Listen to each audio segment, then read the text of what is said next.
Imagine sitting at your own birthday dinner, surrounded by your family, and realizing you've been completely erased from your own life. That's what happened to me. They played a slideshow of our best memories, and I wasn't in a single photo. Not one. I just smiled, excused myself to the bathroom, and sent an email that would change everything. 3 months later, they were calling me non-stop, begging me to undo what I'd done. But I wasn't about to give them their comfort back. If you've ever been overlooked, underestimated, or flat out erased from the people who were supposed to care about you most, this story will hit hard. Hit that like button, subscribe for more of the most satisfying revenge stories, and let's get into it, because this one still gives me goosebumps. I can still remember the soft glow of the restaurant's chandeliers that night, the way they cast golden halos over polished wine glasses and white linen tablecloths. It was the kind of place you save for anniversaries or big milestones. And tonight, it was for me. My birthday. I'd picked the restaurant myself, even made the reservations weeks in advance, because if there's one thing I learned growing up in my family, it's that if I didn't organize something for myself, no one else would. I'd told myself, this year will be different. This year, I'd gather everyone I loved and we'd celebrate together. The guest list wasn't huge, but it was my whole family. My mom, in her usual cream sweater, the one she swore was good for every occasion. Dad, sitting tall, scrolling through his phone until the food came. My 2 older brothers, the golden boys who could do no wrong, trading inside jokes that had nothing to do with me. My younger sister, hair freshly curled, snapping selfies like the night was hers. My aunt and uncle, warm smiles as always, though their loyalty was firmly with my parents. And my grandmother, wrapped in her navy shawl, eyes darting around the room like she didn't want to miss a thing. The table was long, the wine flowed freely, and for once, I felt almost included. We laughed over appetizers, traded bites of pasta, and clinked glasses when my dad gave a short, awkward toast. For a brief moment, I thought maybe, just maybe, this was the start of something better. That old ache in my chest, the one that always whispered you're not part of this, felt quieter tonight. But I should have known better. Because just as the dessert plates were being cleared, my sister stood up with a smirk, clapped her hands, and said, "Sister, all right, everyone, we've got a little surprise for the birthday girl." The waiter dimmed the lights. Somewhere behind me, a small projector clicked to life. And that's when I saw it, the title card in bubbly gold letters. Everyone leaned in, smiling, murmuring things like, "Oh, this will be good." I smiled too. I wanted to believe they'd finally noticed me, that they'd remembered I was part of those memories. But I was about to learn the truth. The first photo faded in. My brothers, both of them, maybe 8 and 10 years old at the time, grinning at the lake with matching fishing poles. The kind of shot you'd see in a picture frame on someone's mantle. I smiled politely. I had been there that day, actually. I remembered shivering on the shore, handing them juice boxes, snapping that very picture while they laughed about how girls can't fish. The image lingered for 3 seconds, then slid into the next. A family barbecue, my dad flipping burgers, my mom holding a platter of buns, my sister with her hair in pigtails. Again, I had been there. I'd been the one running between the grill and the kitchen, fetching condiments, carrying trays, making sure everyone had what they needed. But in the photo, I was nowhere. The laughter at the table grew louder with each memory. Brother number 1. Oh man, remember that one? That was the summer Dad almost set the deck on fire. Dad, hey. That was just a little flare-up. Slide after slide, the pattern became impossible to ignore. Christmas morning, my brothers unwrapping gifts, my sister holding a new doll. Graduations, all 3 siblings in caps and gowns, parents standing proudly beside them. Family vacations, beaches, cabins, city trips. They were all there. Every single one of them. Except me. I felt my smile tightening into something brittle, my jaw clenching even as I laughed along.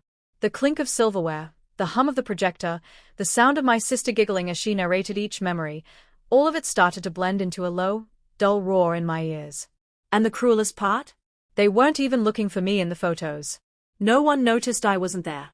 Not one person glanced over and thought, wait, where's my name? It was as if I'd been scrubbed clean from our history. Erased. Like I never existed at all.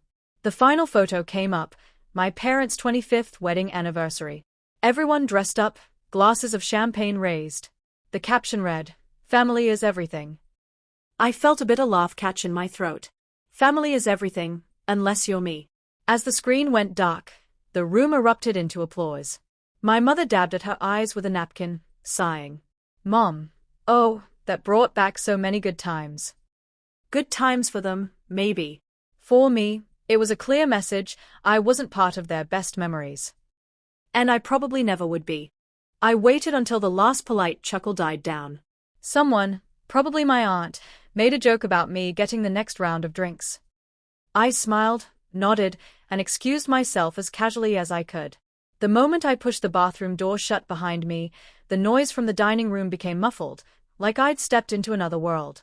It smelled faintly of lavender soap and lemon cleaner. The light was too bright, buzzing slightly overhead. My reflection in the mirror looked wrong. My smile had vanished. My eyes, they weren't sad anymore. They were sharp. I gripped the edge of the marble sink, my knuckles going white. My whole life with them flashed in pieces. Being the one behind the camera, never in front. Staying late after dinners to wash dishes while everyone else watched TV. Being forgotten for birthday gifts because they were busy. The countless times my accomplishments were brushed aside, but my siblings' smallest victories were celebrated like Olympic gold. I had always told myself that's just how they are. But tonight, seeing it literally projected on a wall, undeniable proof that I was invisible to them, something in me snapped. I took a deep breath and pulled out my phone. My hands weren't trembling from hurt anymore, they were steady. Cold. There it was in my drafts folder, an email. One I'd been sitting on for months. It was short, barely 3 lines, but it was the difference between staying tethered to this family and finally cutting the cord. Because what they didn't know, what they never cared enough to ask about, was that I'd been quietly building something of my own. A business. A damn successful one. One that had just been offered a buyout worth more money than my parents had made in their lifetimes. I had been hesitating. Wondering if I was ready. Wondering if I wanted to make such a big change. But after that slideshow? After seeing my entire existence erased? I didn't wonder anymore. I hit send. I walked back to the table like nothing had happened. I even managed a laugh when my brother tried to rope me into a story about him saving a barbecue last summer. But something had shifted inside me. It wasn't just hurt anymore, it was strategy. From that night on, I made a conscious choice. I wasn't going to chase them for inclusion ever again. The first test came a week later. My mom sent a group text about a small family get-together on Sunday. The old me would have rearranged my schedule, shown up early to help, stayed late to clean. This time?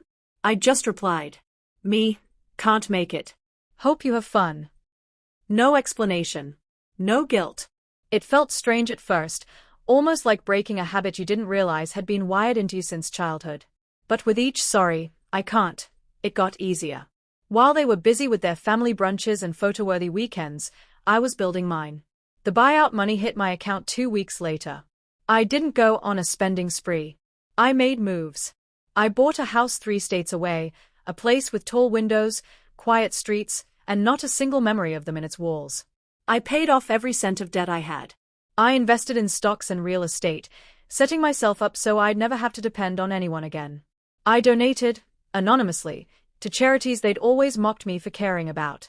It was the kind of life they'd never imagined for me, because they'd never really seen me at all. Weeks turned into months. My absence from family events barely caused a ripple at first. No one called to ask why I wasn't there. No one sent photos or updates. And honestly, I preferred it that way. But then, little signs started appearing. A missed call from my dad. A voicemail from my sister, all sugar-coated, asking when I was coming around next.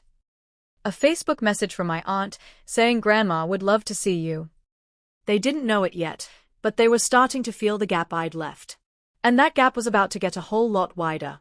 It happened on a Tuesday morning, 3 months after that birthday dinner. I was sitting at my kitchen island in my new house, sunlight pouring through the big corner windows, when my phone buzzed with a notification. It was a Google alert I'd set for my own name. The headline read, "Local woman sells startup for 7 figures."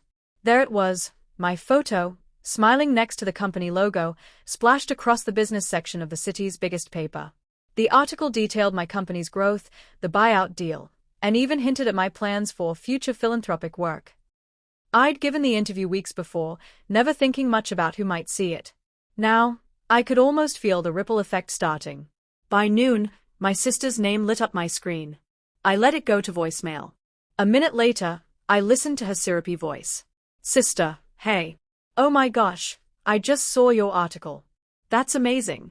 We really should catch up. Maybe you can tell me all about it over brunch? Oh, and we're planning another family slideshow, so if you could send us some of your favorite photos, that'd be great. The word slideshow made my jaw tighten. I deleted the message. That afternoon, my mom called. I didn't answer. Her voicemail was shorter, but loaded. Mom, we've been talking, and we feel like maybe we haven't included you enough. We want to make it up to you. Call me back, okay? 2 days later, my dad broke the pattern. He didn't even try small talk. Dad, we've hit a bit of a rough patch financially. You've done well for yourself. Maybe you could help us out for a while. I stared at the phone in disbelief. 3 months ago, I wasn't worth a single photo in their best memories. Now I was suddenly the missing piece, not because they valued me, but because they wanted something from me. The thing is, I could have helped them. Financially, it would have been nothing. But this wasn't about money. It was about principle. About finally seeing where I stood in their eyes, and making sure they understood where they now stood in mine. I started planning my response. It wouldn't be loud. It wouldn't be dramatic. But it would be final. The calls didn't stop. If anything, they multiplied. My sister sent texts full of over-the-top emojis, pretending like we'd always been close. My mom started tagging me in random Facebook posts, inspirational quotes about family bonds and old photos from before I was born, as if to prove we had some unbreakable connection. Even my aunt, who usually stayed out of drama, sent a long message about how life's too short for grudges and how family is all we really have. I read every word, but didn't reply. Finally, one evening, I answered. It was my dad again.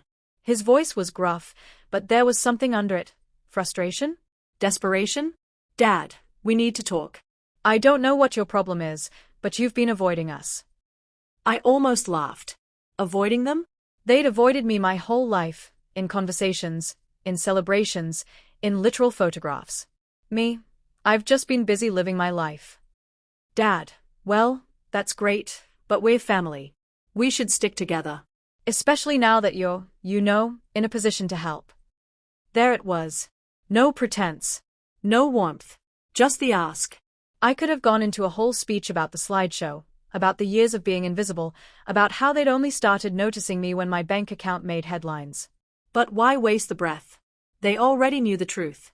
So I gave him the one sentence that would end this chapter for good. Me, you made it clear what your best memories are. I wouldn't want to ruin them by showing up now. Silence. A long, heavy pause. Then a click as he hung up. That night, I blocked all their numbers. Deleted them from my social media. Changed my email. The only trace of me in their lives now would be the empty space I left behind, the same way they'd erased me from theirs. They didn't know it yet, but the slideshow they made for my birthday was the last time they'd ever have me in the room. And I was perfectly fine with that. It took less than a week after I cut contact for the panic to set in. The calls shifted from polite to urgent. My voicemail filled up with half pleas, half accusations. Mom, I don't understand why you're doing this. We're family. Call me. Sister, okay, maybe the slideshow wasn't perfect, but it wasn't on purpose. Please, just talk to us. Dad, this is childish. We need to stick together right now. They didn't get it, and honestly, I didn't care if they ever did. A month later, I got a call from a mutual friend, one of the few people from back home I still trusted. Apparently, my family had been telling everyone they didn't know what happened, spinning stories about me being too busy or too successful to remember where I came from. But the friend told me something else, too. They'd tried to organize another Family Memories event. Same format as the slideshow. Only this time, half the guests refused to come. Because when they'd seen my article, they'd noticed I wasn't in a single one of those photos. And they'd started asking questions my family couldn't answer without looking bad. The same way they'd erased me from their history, the community was now quietly erasing them from their social circle. The final straw came in the form of a letter, handwritten, from my mother. It was long, dramatic, and dripping with phrases like "we can change and we'll make it up to you." But tucked between the guilt trips was the real reason. They'd lost their biggest financial safety net when I walked away. I read it once, folded it neatly, and dropped it into the shredder. There was no grand confrontation, no screaming match. Just silence. Silence where they'd once filled my phone with noise. Silence where they'd once expected me to show up, help out, play the background character in their lives. And in that silence, I thrived. My business legacy was secure. My home was peaceful. My circle was small but genuine. And the people who had once erased me were now the ones fading quietly into the background. Sometimes revenge isn't about destroying someone's life, it's about building yours so well, they can't stand the view from the sidelines. I used to think the worst thing in life was being forgotten. But I've learned it's far worse to keep showing up for people who never saw you in the first place. Walking away wasn't easy. It never is when it's family. But sometimes, the most powerful thing you can do is stop trying to be part of someone else's story and start writing your own. I didn't need to ruin their lives to get revenge. I just needed to live mine so fully, they couldn't ignore it. If this story gave you chills, smash that like button. And tell me in the comments, have you ever been erased from your own family story? How did you handle it? Make sure you subscribe for more true, spine-tingling revenge stories. Because sometimes, karma needs a little help.